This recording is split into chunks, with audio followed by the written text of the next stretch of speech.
Welcome to my vlog mga kasosi. Ngayon ay July 7, 2025.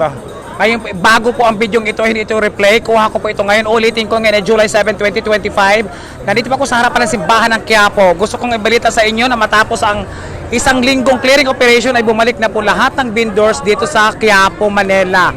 Lahat po ay bumalik na. Lahat ng uri na nagtitinda ay nandito na uli. Bumalik na sila. Masikip na uli. Ang dami na uling customers. Marami na nagtitinda. O, ito na uli ang Quiapo, mga kasosi. Harap pala ito na simbahan ng Quiapo, Plaza Miranda. Yan ang simbahan ng Quiapo. So, nasa labas po ako ng simbahan ng Quiapo, mga kasosi. Ito na ngayon ang sitwasyon dito. Ang dami na uling mabibiling mga pagkain. Ayan, ang dami na nagtitinda. Masaya na uli. Ayan. Ayan o, mga kasosi, o. Ayan. Tinapa. Ayan, 30 pesos ang tumpok. So, 30 ang isang tumpok. 100 naman, 1, 2, 3, 4, 5. 5 piraso. Daing na galunggong. 100 piso, 1, 2, 3, 4. 5 piraso po, ilang 5 pirasong daing. So, 100 pesos. Ay, sa mga gusto makabili ng ganitong klase mga pagkain o tinitindang ulam, ay nandito sa harapan lamang ng simbahan ng Quiapo. Ayan, o. Ay, meron naman ditong avocado, 100 ilang piraso, 4. Mayroon naman itong dragon fruit. Ayan o, 50, 3 piraso. Ayan, tinapa. Tinapa na mayroong, ayan. Oh, grabe, ang daming pagkain dito. Ang dami na nagbalik na uli yung mga paninda, mga kasosi. Dito naman tayo. So, ito ay simbahan. Nandito ako sa simbahan ng Quiapo. Harapan ng simbahan sa labas. Pero pag sa may kaliwa na banda, sa left side, makikita mo na agad itong vendor na ito. Ayan, may prutas. Ayan, o. So, sa mga gustong bumili ng prutas, paglabas mo ng simbahan ng Quiapo, makikita mo ang pwestong ito. Magkano naman ang isang tumpok nito, ma'am?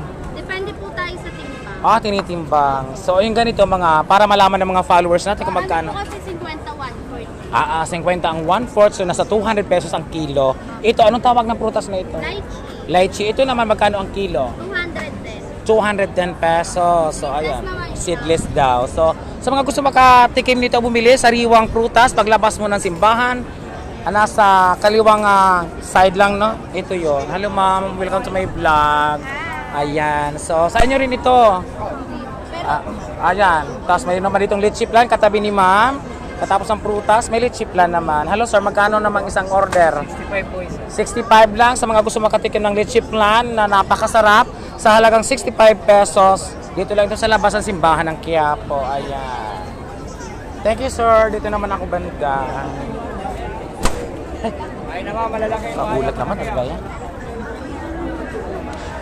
Wow. So, nandito ako sa labas ng simbahan ng Quiapo, mga kasosi. Meron dito nagtitinda ng Linlin Chow Pan. Ayan, Linlin Chow Pan. May halagang 150, 70, 50, 100. Ayan o, Linlin Chow Pan.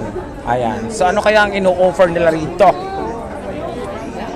Ayan pala si Linlin.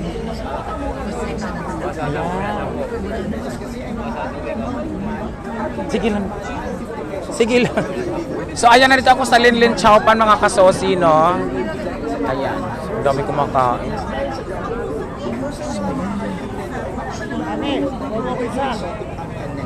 Ayan.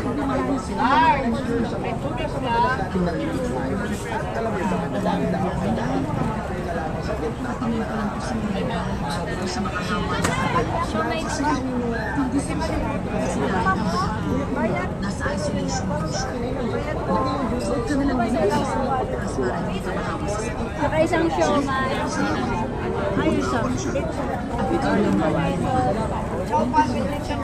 Sayang, nahulog.